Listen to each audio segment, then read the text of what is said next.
Hello, and welcome to another episode of Goblin Lore. This episode was one of our few episodes that we were actually able to record in person, which is always a fun and delightful experience, but it makes it a little bit tough for engineering, and definitely tough for editing. So if there are any odd clicks, noises, echoes, reverbs, that sort of thing, you'll have to forgive us, and we solemnly and genuinely beg your forgiveness for that. We also stretch a little bit beyond our usual time of maximum 45 minutes here, but again, this is a really good conversation that we've been wanting to have for a couple weeks now, and so we just kind of got on a roll at a certain point and really dug in. We were really excited to bring to you our second Goblin Profile. Our first one was Krenko, so go check that out in our archives if you are interested in learning more about the legendary goblins of Magic the Gathering. But today, we get to talk my personal favorite, and that's Slobad. So, without any further ado, let's get to the show.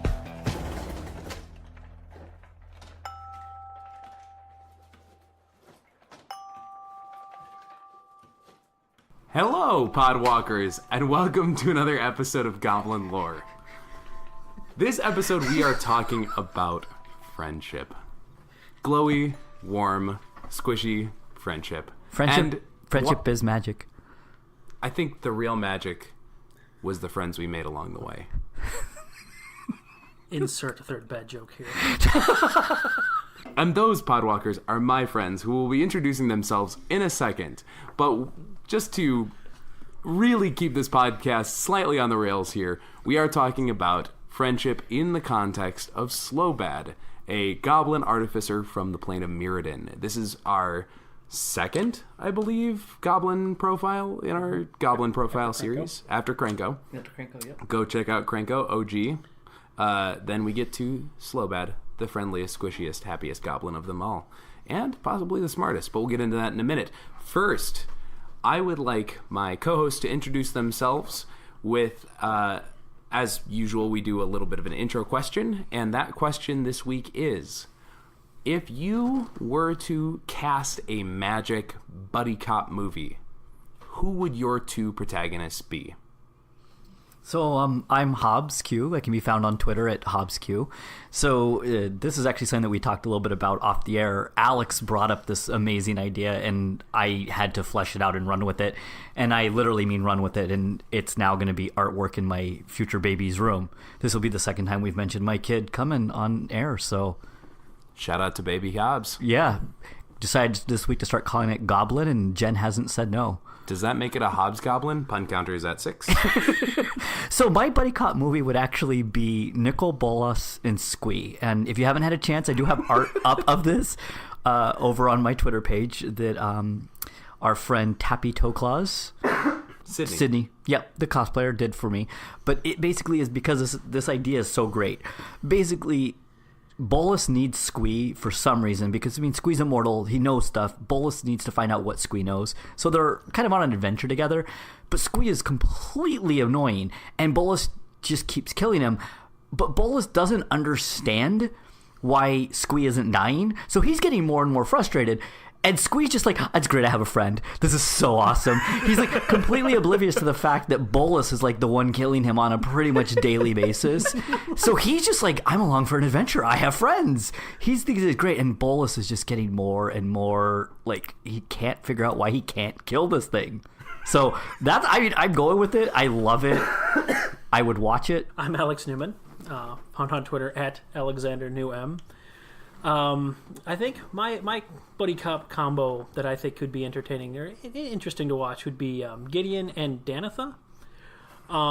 Just because I think they're two characters that could really get along. I think they have a lot in common. I think they'd have an interesting conversation. And then the more we kind of talked about this idea, it occurred to me, because it didn't occur to me at first for some reason, that there's no shoo-in for like the wild card plays by, they're both kind of plays by the rules, and so I think there would be an interesting conflict of them trying to figure out who kind of that wild card would be, the loose cannon, so as it were. Yeah, I mean the funny part is here's like the buddy cop movie trope is it's what's his name? It's the veteran. It's Murtaugh. Glover. And Mel And Gibson. then the loose cannon Mel Gibson, you Yeah. know, Riggs. Yeah, and like I'm too old for this, and I'm one day from retirement. But who is that in this situation, right? Like, yeah. I would like to see Gideon reset his own shoulder though after breaking it. By just slamming himself into a wall. Yeah, I'd watch that. He is beef slab, so I could see it happen. I could see it work. And I am Joe Redeman. You can find me on Twitter at Findhorn. That's FYND Horn. And I think I have to go ridiculous for this one. You guys took this way too seriously. So What? I'm going to choose the Vendilion clique. The three fairies from Lorwyn Morningtide, who are all triplets. There's 2 girls and a boy. And they just squabble with each other all the time, and eventually they end up like fighting each other in the end, and they all end up killing each other. It's really great, really good family drama. I think it would be a lovely cross between not only Lethal Weapon, but then you also get a little bit of the Mean Girls genre in there too, and I think that would be perfect. I would pay so many dollars to see that. I would go broke seeing that movie. So, with this ridiculous notion aside, we are here to talk about good groups of people, you know, friendships. We're here to talk about people who make each other better in groups, and that's what a buddy cop does, and that's what we're going to talk about today with Slobad in our Goblin Profile.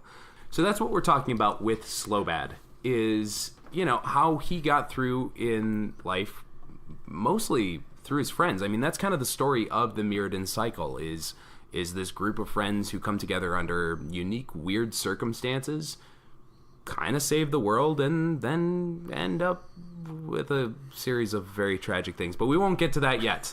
That we'll save. There's good stuff before then. So, at the outset, Slobad is a goblin. He's a goblin artificer. He liked to play with machines and tinker and, you know, make stuff and blow stuff up, as goblins are wont to do when they get tools in their hands. He was born under a bad omen. Apparently his parents and it seems like most of the goblin tribes on Mirrodin are pretty superstitious. Yeah. They're pretty superstitious people. And so his parents kind of did the Oedipus thing and abandoned him on the mountainside and said, well, we're not going to kill you, so if you can make your way in the world without us, then fine, you do it. And so the leader of the Krark clan, which we know from a infamous modern magic card, Krark Clan Ironworks, Dwugget was the chieftain of the Krark clan, found Slobad, raised him, and Slobad became a member of this group. And so, well, kind of became a member of this group. I mean, he was raised kind of by them. He wasn't cast out or killed by them, but he also really wasn't. He probably wasn't in the foundry really building the ironwork. No, that's the funny thing about this clan is many of them were ironworkers, cast workers, that sort of stuff. Almost the more blue collar metal workers among the goblins. Slobad, though, was much more interested in the theoretical stuff. He was more of an inventor. He was more of a tinkerer. He built machines with the metal that was made. He built, you know, he refurbished golems. He did all sorts of crazy stuff. And they everybody in the Krark clan sort of looked at him as an outsider. They knew what his origin was. They knew where he came from. And on top of that, his behavior was, you know, a little bit odd to them. And so they sort of like kept him to the side. And so eventually Slobad was captured in a raid by the Leonin of Mirrodin and became sort of a slave to Raksha, the leader of the Leonin people, the Ka of the Leonin. And, you know, he sort of developed a kind of friendship and an affinity with Slobad. And Slobad, I don't really know if he ran away, if that was what it was established, or if Raksha freed him, but by the point that we meet Slobad in the story, he has escaped from the Leonin, but he's kind of been cast out by the Krark clan, and he has no home to go to, and so he's just living in these caves in the Oxida Mountains. Yeah, he's a hermit at this point. I mean, he basically is living this kind of solitary loner life but he's living in the Oxida Mountains where he is able to create. I mean, he's got the supplies that he needs. He still is making stuff at this point. And I mean, one of the things I love about Slobad is an intelligent goblin. And I mean, we make lots of jokes. We all are really big fans of goblins, but we know that historically and in Magic, goblins are not intelligent. I mean, one of my favorite flavor texts of all times is like the goblin word for flying is like falling slowly, or I mean, it's like Goblin glider. Yeah, from 7th edition. It's the idea that goblins are not intelligent, and then we get Slobad, and Slobad, like you said, he's an artificer. I mean, he is a tinkerer. He is actually incredibly smart, and he's living this hermit lifestyle. He's living alone in the mountains. He's been cast out at one point from his family. He's been sent to live with a clan that doesn't really, they don't like him necessarily. I mean, they put up with him. And then he gets enslaved. I mean, he may have developed a friendship, but he was a slave. I mean, he basically was living that, and now he's living by himself, which is where we kind of jump in on him.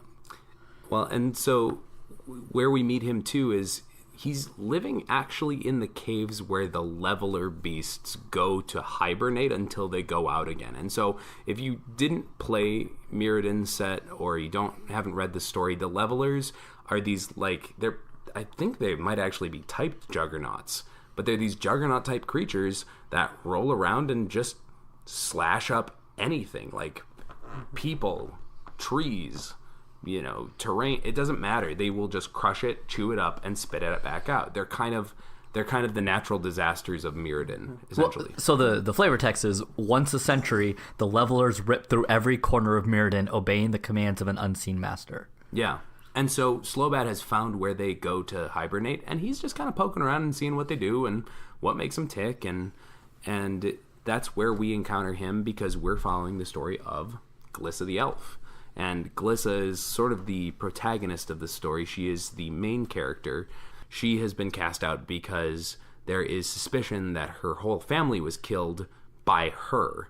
What really happened is that a leveler destroyed their entire village, killed everyone, and actually dragged Glissa away. Glissa actually wakes up in this cavern with the levelers, but so she's just waking up from being attacked by the levelers, and hears this voice and these footsteps around in this cavern, and hears somebody messing around with them, and it turns out that this is Slobad, and he's trying to help free her, but she obviously doesn't trust it.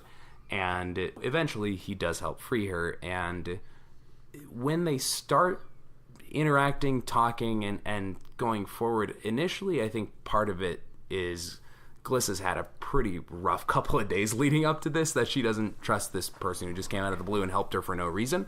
But we also see that Slobad talks in a really funny way. And this is something that I really wanted to bring up as part of this, because, you mentioned, Hobbs, that Slobad is probably the most intelligent goblin that we see in Magic's storyline. Like, we talked about how clever Krenko is, but I'm not sure that he's really intelligent. Like, he's not brilliant in the sort of innovative, inventive kind of way. Well, I mean, in the storyline for History of Magic, he hasn't shown up yet.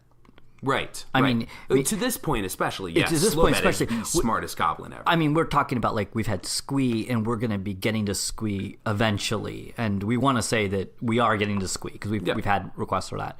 But Squee is not intelligent. No. Squee is like right place, right time kind of guy. Versus here, we have a legit intelligent goblin. A genius. But we are introduced to him much like we are Yoda.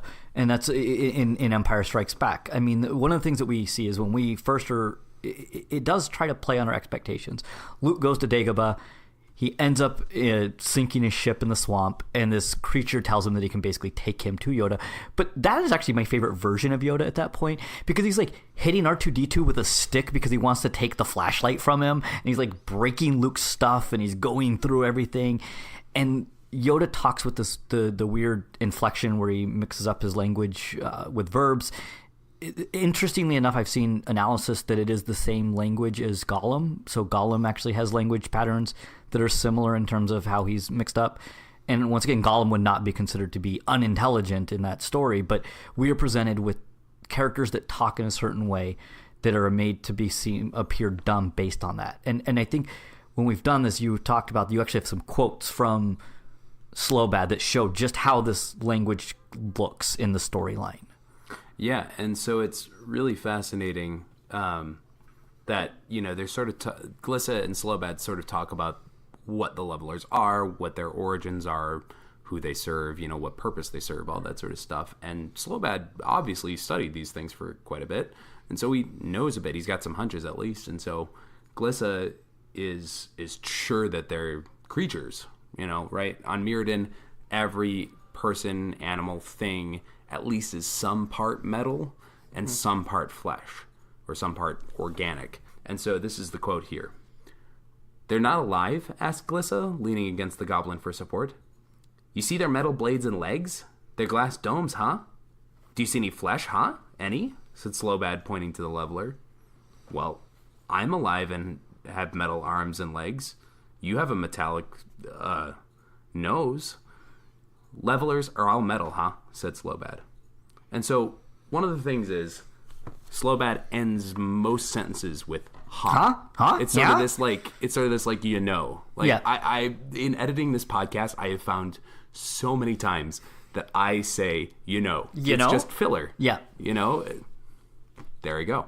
That was actually not intentional. There is it's awful to cut out actually. But there is that just little verbal tick that does make it seem less. We talked about this off air a little bit about how that sort of verbal linguistic pattern is kind of a mark of lower education, or sort of dialectism, and dialect always seems, or I guess it's now technically called variety. Varieties always seem less than, or less educated than what's perceived as high that language, or the average that language. So especially I've studied German, and especially I think you speak German too, right? Very little. Okay. I studied some, but I don't remember very little of it. The sort of average German language is called Hochdeutsch, which means high German. That is what is expected to be the language of business. It's the Queen's English. It's the Right. the proper way. It's people. In the U.S. we have people from the South. I can think of especially, or even from like certain parts of New York, Southie and Boston, as we were doing earlier. The Valley Girl in Yes, California. you like actually try to learn that out. You try to learn to not speak like that. Yeah. Well, this is an interesting thing because so many things are interesting to me. But language is how we communicate. Language is how we share ideas. Language is how we build our community and build our understanding and knowledge. And so I think it's a factor of we're judging people based on that fact subconsciously, because it's just kind of a human survival thing that you're going to judge people based on certain factors. And when we've decided that language is, an important factor for intelligence and things that we can do with our intelligence, someone who can't speak probably isn't as intelligent, and there's so many reasons why that's so wrong. Mm-hmm. In this moment, Glissa kind of resists what we want to talk about today is friendship and building those communities, building those ties, those bonds. She has that moment where she does become very selective and very off-put, like you said, or put Slobad off, I guess, more so because of that. And well, she makes she makes judgments about him based on this alone. Mm-hmm. It is appearances, is what things we talk about. His language alone is enough for her to kind of judge him as less than, potentially. Yeah. But, over time, we see throughout this story that they grow very close and they stick together throughout the entire trial and tribulation of the Mirrodin cycle of stories, from Moons of Mirrodin to Darksteel Eye to the Fifth Dawn. And, it's kind of great to see this friendship blossom to the point where, we see them numerous times, sort of defend each other to other people, defend their friendship to other people, and, even sort of, in the buddy cop sense, kind of take a bullet for each other here and there. And it's incredible to see that, but it's not.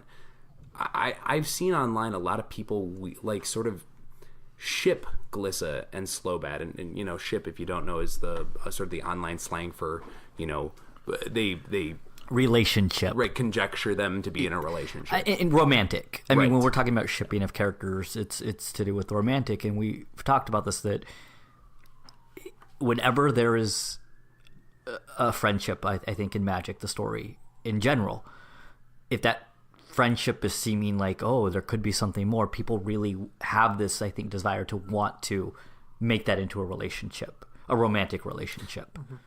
And I can understand some people who try to build that into the story. It's fun to conjecture about the story and what's going on with these characters in the background and what's going to happen. It's really fun to kind of make that our own and not necessarily to make it our own. In some cases, especially when you're doing like fanfic and things, but also to bring yourself into it, to engage with the story more. But I really like the idea that they're not, and I from what I've seen of the story, and in fairness, it wasn't a lot, but from what I know of the story, I don't see a lot of romantic between these two characters, between Glissa and Slobad, and I like that. I think it's important to have these friendships that are not romantic, and romantic relationships are very important, and it's very good to have those represented in Magic in all sorts of different ways. It's also important to have non-romantic relationships in all sorts of ways. And I think it's interesting, too, to talk about Glissa and Slobad in the sense of a theoretical or potential relationship.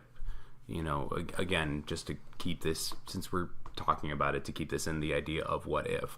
To talk about this relationship in contrast to Vraska and Jace, which we've seen in recent storylines, in the Ixalan storyline of Magic the Gathering. And hopefully see coming back very soon here in the Return to Ravnica storyline. I'm very excited to see what develops with that. That's actually, we talked about that in our Ravnica preview show, Alex. That's one of the things I'm most excited to see develop. I think that was you as well. Yeah. And so it is interesting because there was a little bit of will they, won't they with Vraska and Jace as well, and we never got like quite a bit of confirmation on that either. There was definitely like tinges of that, and I think a lot more than Glissa and Slobad ever had.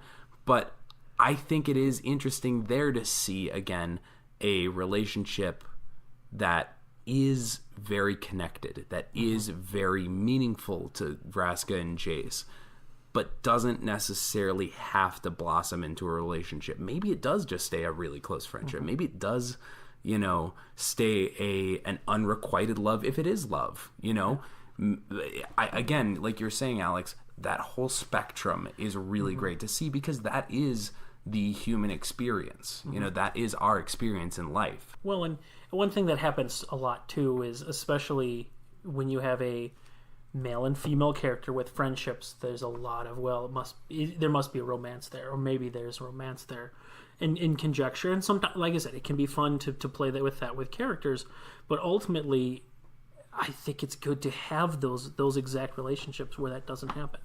Men and women of the same species or other species can be friends without there having to be romance, even the spark of it. Let's go back to just talking a little bit about where Glissa and Slobad kind of end up, because as you said, there's initially kind of this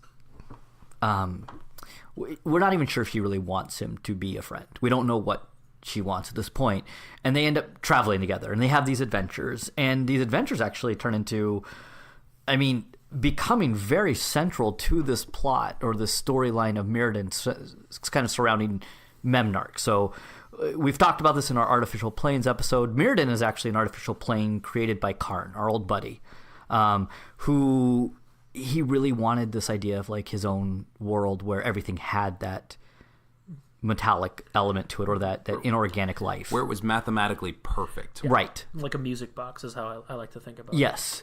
And so what happened was Karn can't actually get back to here because of Memnarch. Is that right? Like he can't get back to this plane. Which, if you know any of the cards or story from the Odyssey and Onslaught blocks, Memnarch was the Mirari, the powerful artifact that super screwed up Dominaria for a while, that eventually Karn gave life to, and he became a golem and protector of Mirrodin. And then it super screwed up Mirrodin. Right. Right. And keeping Seems to be a pattern. and keeping Karn from being able to get there too to even do anything about it. Yeah. So while Glissa and Slobad are traveling, they actually run into another golem. I mean, this is actually one of the ones that we find in the story. Their buddy cop movie becomes a trio. They pick up another friend. They pick up Bosch, Iron Golem, along the way. They end up kind of in this situation, coming face to face with Karn.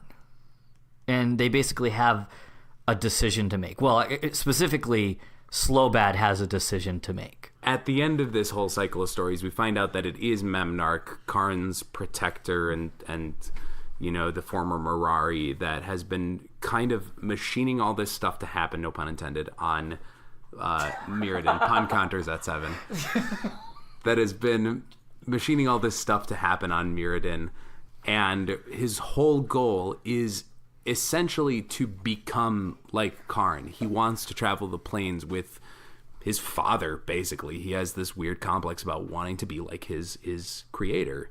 And so he machines this whole plot, draws Glissa in. He's basically been farming souls across the entirety of Mirrodin to use their energy to power a machine to transfer Glissa's spark, because she has a latent planeswalker spark, to transfer her spark from her to him so that he can ascend into a planeswalker. And all of this stuff happens along the way. Slobad is caught by Memnarch and imprisoned for 5 years, some sort of time, and tortured horrendously. And he's basically forced to construct the soul trap that will transfer, finally, the energy from all these souls into Memnarch. And then Glissa finds Slobad, fights Memnarch, and in this final confrontation, sort of, again, Star Wars style, at the end of Return of the Jedi, tumbles down into the reactor core with Memnarch, fighting him all the way, as the fifth sun, the fifth dawn of Mirrodin, erupts. The green sun, comes out from the core and erupts, and Glissa and Memnarch are both killed. Glissa's spark leaves her body and looks for the nearest living organic being, and that happens to be Slobad, who is still in the control room, and it imbues him with its power and turns him into a planeswalker. At this point in time in the story, too, this was before the mending, so a planeswalker is nearly godlike power. This is not just he can walk the plains. He would have great powers to do all sorts of whatever he wanted to do. To tinker. Yeah. Well, build stuff. His limbs were cut off when Memnarch had him, so that he was just basically a torso hooked into a machine. And once that spark hit him and he looked down and saw his body, it was completely whole again. That's the kind of power we're talking about. Yeah. Mm-hmm. And so, then all of a sudden, once Memnarch died, the spell that was protecting Mirrodin or keeping Karn out, shattered, and so planeswalkers could come and go. Karn shows up, and Slobad is trying to reconcile what happened and what he saw, and Karn is trying to talk to him and say, hey, look, here's all this power that you now have at your disposal. You're a planeswalker like me. Come with me. You're a tinkerer. You do the things that I do. You make artifacts. You make life out of metal. You're so much like me. Let's do this. Like, here, I will mentor you and show you how to be this way. And Slobad, bless his heart, he gives no cares about this. He's like, but where are my friends? Yeah. And Karn said, well, they died. They had to die, and then you got the spark and you became this planeswalker, and so whatever, let's move on, let's go. And Slobad's like, okay, if I have this much power, how do I get my friends back? And Karn's like, why would you want your friends back? That's not important. Slobad keeps pressing him on that and just says, he actually calls Karn Mr. Shiny Pants, which I love. That's my favorite thing. Yeah. I mean, we did say genius level goblin here. Right, Oh, yeah. and he's not wrong. No, he is absolutely not wrong. And so, in a moment of insult, like a kid kicking a solid brick wall, he basically is like, hey, Shiny Pants, tell me how to get my friends back if I have all this power. That's all I want. I don't care about walking the plains. Like, he has a moment of consideration, I think, and as any brilliant, creative person would, he thinks, like, yeah, maybe it would be cool to see all this other stuff and think about what I could make with all this. But the ultimate decision he makes is that doesn't matter.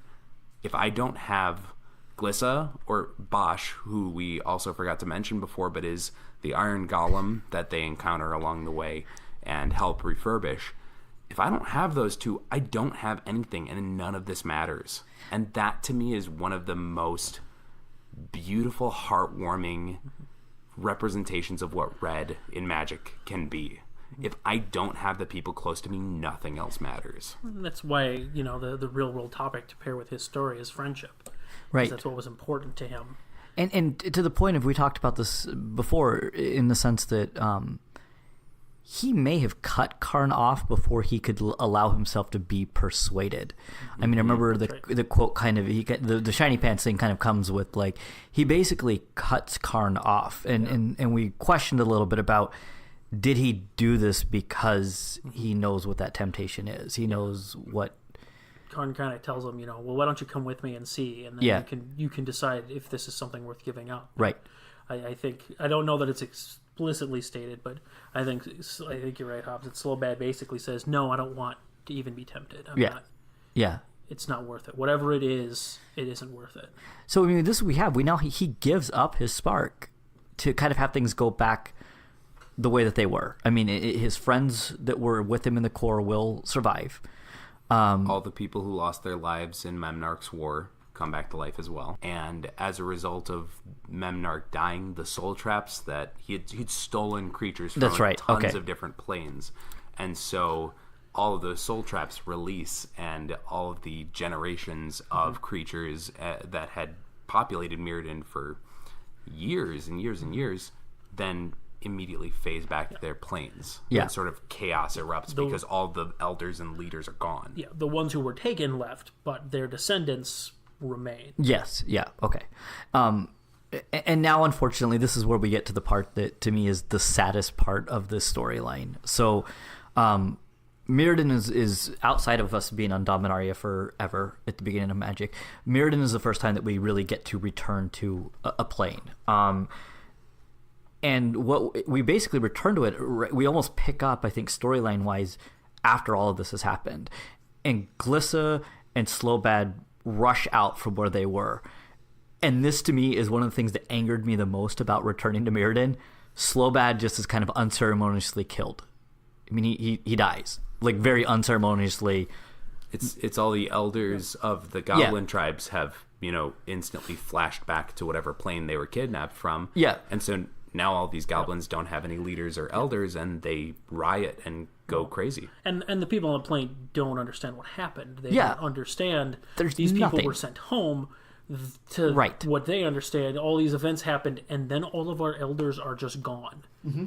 They're dead or disappeared, or it doesn't really make a difference. So there's chaos, confusion, and in amongst this now, after he gave up a spark to be godlike, because we're talking pre-mending here, he then just dies. I mean, he like, really, we don't, it's like an off-camera death. It's one of those ones that's always just kind of like, somebody walks in at the end of the movie and they're like, everybody's excited because the war has been won, and then they're like, oh, by the way, this person died while we weren't showing you it. And Glissa, it changes her, right? I mean, we move from this mono green Glissa in the original storyline to Glissa's second iteration as this green black, really kind of. She becomes corrupted by the Phyrexians eventually. Yeah, too. I mean, that's. But part of that, I think, is that she succumbs to it. Right. She decides. There's no Slobad. There's no friend there. And it's so weird to me that we basically lose Slobad in this way. Like, we return to Mirrodin, we don't get a new Slobad. There's no Mirrodin, and Slobad dies, and Mirrodin goes to hell. And I don't think that is a coincidence. I don't think it's just us talking about this character in this episode. I mean, Slobad was. We mentioned Slobad as the most intelligent goblin in the story to this point, but he's also one of the kindest and most compassionate, and that, to me, is what brings this group together. He is weird, sure. we all have weird friends. We're all weird. We are sitting in this room all making faces at each other while each other is talking. I was like, which one of us is the weird? Aww. We're all the weird friend. We're all the weird friend.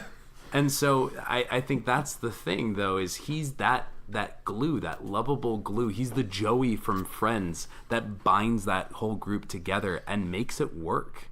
And when that goes, it's just a bunch bunch You know what I mean? And on that dark. And on that depressing note. Yeah. Let's talk about friendships. Yeah, let's talk about friendships. Friends get you through the darkness, at least the good ones. We're going to talk about friendships now. And so, I mean, we always tie in our Magic story to a real world thing. And obviously we're talking about friendships. We talked a little bit about some elements of personal stories in our story discussion here, but I mean, really, we want to talk about like what it is to have meaningful friendships, have meaningful interactions with people and communities that matter. I mean, I think too about just, I guess a leaping off point is when I came back into Magic a couple of years ago and met you two, I was completely fish out of water. Like, I had been out for basically 10 years at that point. I had no idea what was happening in the game. I just walked into Mead Hall. Yeah, I walked into Mead Hall in downtown Minneapolis for a charity event that was being put on by our mutual friend Mike Linneman, Vorthos Mike on Twitter. And I drafted some cards, and the deck sucked, but it was for charity, and it was fun. And then all of a sudden I became what he calls a capital K, capital A known associate.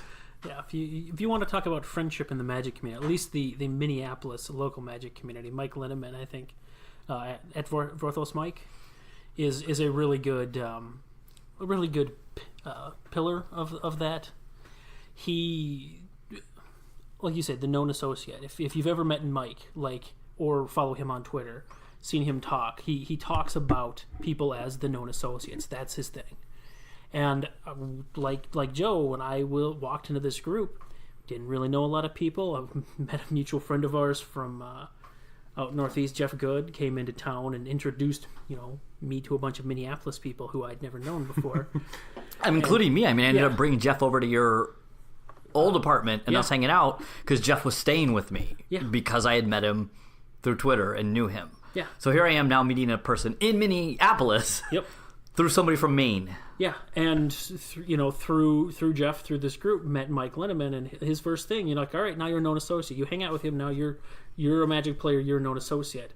And just being part of that group and having that, it was, for me, I can't put it into words, and unfortunately our entire format is words because that's what a podcast is.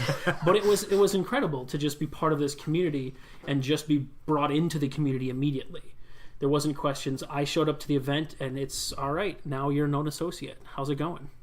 Yeah, it's kind of like you've almost been vetted. Mm-hmm. And the thing is that we're talking about here is this concept of community and this concept of friendship, of not being isolated. One of the things that I think is really important to think about with this storyline that I think struck me the most is when we meet Slobad, he is living as a hermit.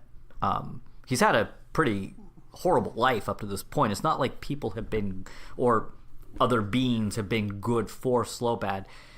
He also, though, I mean, that's part of the thing that we may talk about with his language. He has to learn how to communicate. I mean, he has to learn how to interact with other creatures and beings, sentient beings again. He's been doing his own thing. And at that point, he seems to be the happiest that we know him. Mm-hmm. And I think what we learn, though, is that it's not a true happiness. What we find is that so coming from my psychological standpoint, a lot of what I talk about with people, one of the biggest things that I teach is social skills. And the idea is that humans are social beings at kind of their core. You can be a misanthrope. You can kind of not necessarily like a lot of people. You generally need to be around people. You generally have to interact with them. And I would say that most of what I run into is people that maybe want to kind of think that they're misanthropes or that they're fine without people. And when you get deep down to it and you start talking, it's that they don't. They actually feel miserable being isolated. They have been isolating for many, many years due to depression, schizophrenia, whatever it is, anxiety. They've been isolating, and they've almost kind of forgotten how to talk to people. And it's like learning a skill, because what they're saying is this isn't working for them. Yeah, and to jump off that fits me to a T. Some number of years ago, I have social anxiety, and for a long time was very slowly narrowing kind of my world, just avoiding more and more things. Undiagnosed anxiety has a tendency to do that. You don't recognize that it's happening, but you're slowly just avoiding more and more.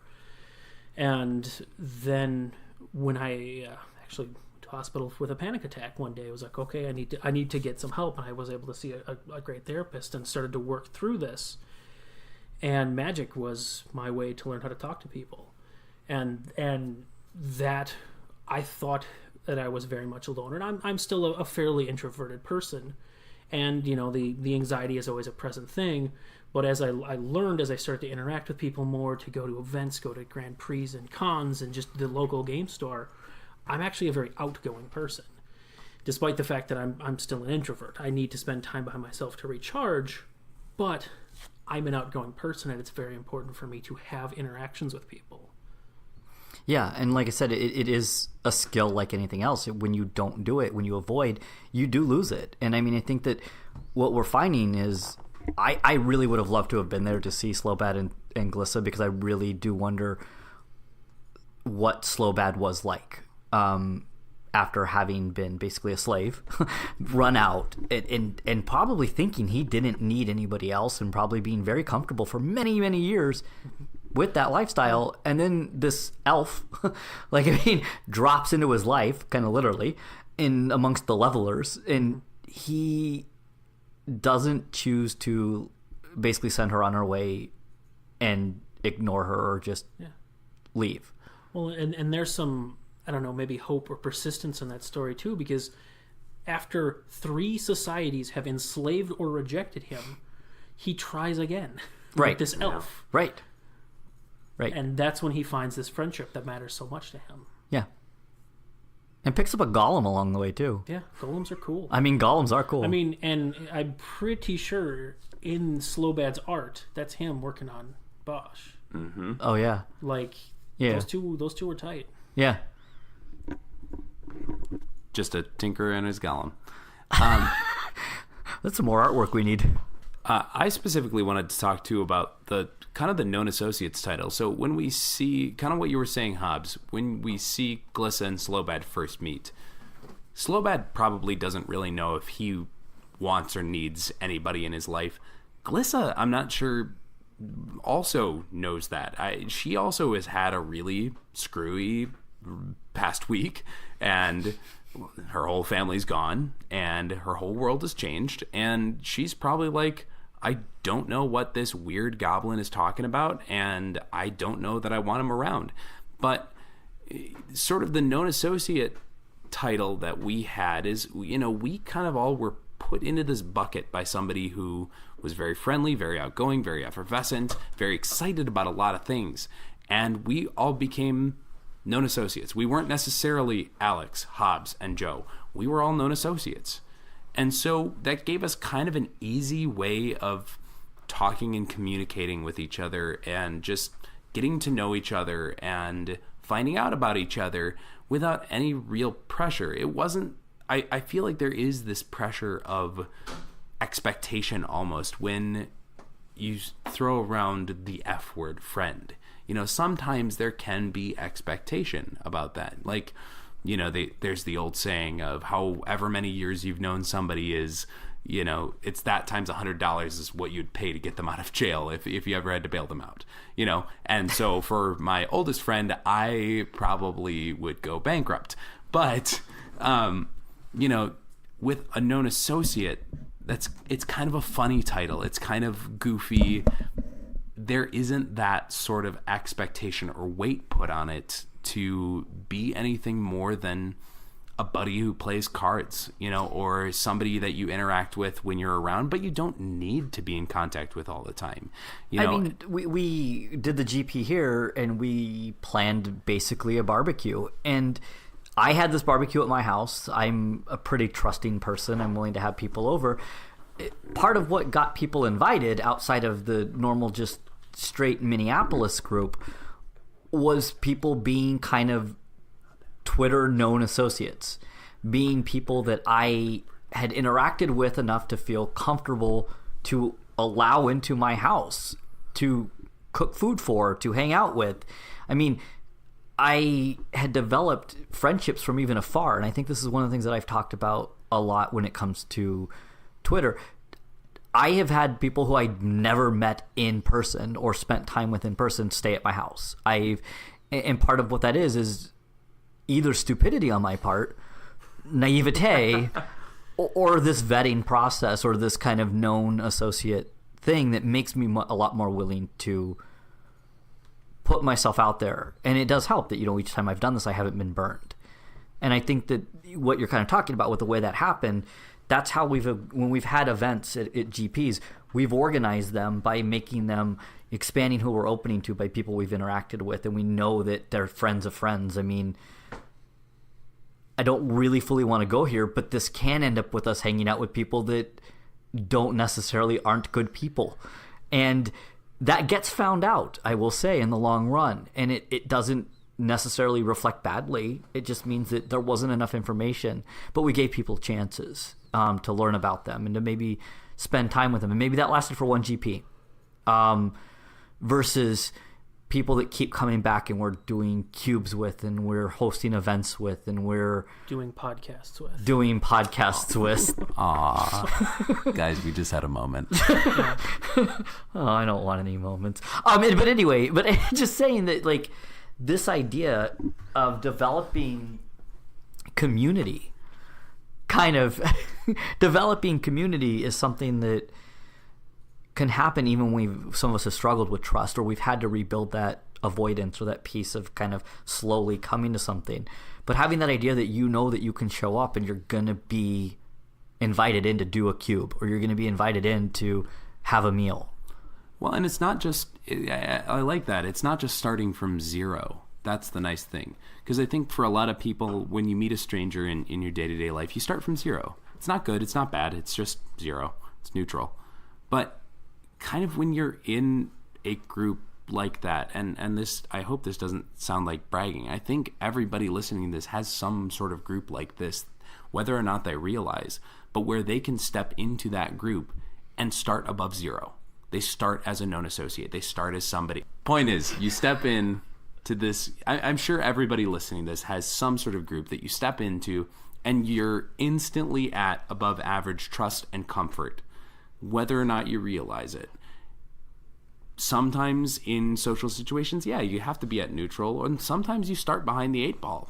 But I think that those groups that you do start in that comfort zone, that you feel welcomed in, those are the groups that you can call friendships. Those are the groups that you can call known associateships. Whatever it is, that title that makes you comfortable. I mean, I'm just thinking about my new job. I told people all over I work for the Postal Service now, and I have never found a company or a group of work people that have been more accepting, more caring, and more kind. That when you've been given what the paper says is 8 hours worth of a route, and it somehow stretches into 9.5, you're not blamed for it. And in fact, people come out to help you and go, okay, I'll take this street, you go do those ones and get back before 6, and we're all going to get in, and we're all going to be good. It's not any one person that is important. It is the group. And it's the knowledge that not only are they going to help you today, but that you're going to help them tomorrow. And you're both going to help somebody else 3 months from now. And it's all about the well-being of everybody. I mean, I think this is bringing this full circle to why we chose Slobad. I mean, part of what we want to be doing is pretty consistently doing these Goblin Profiles. Slobad got chose for our second one because of this relationship, this friendship with Glissa that developed, pulling together kind of that idea that magic is this community. It's kind of why it's the social aspect. Well, that's one of the things that makes Magic such an interesting game. Magic as a game is designed to have multiple people coming together and being involved together. There are people around you playing Magic and talking about Magic, and if nothing else, there's our community on the internet that you can connect with, and we are more than happy to help with that, and everyone else around us is too. I mean, that's our main stated mission, is to help better and grow the community of Vorthoses in Magic the Gathering. And we're assuming that's why you're listening to this podcast, is because you love Magic and you love Magic's story and you want to help be part of this community. I mean, and if you love Magic and are kind of so-so on the story, you're still welcome, but we're going to talk about story a lot, and we're sorry about that. Well, we're not really that sorry.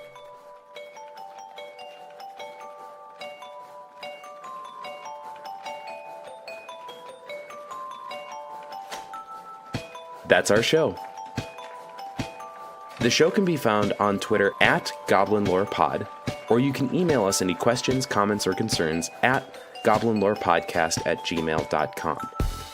Joe Redeman can be found on Twitter at Fyndhorn, that's Fynd Horn.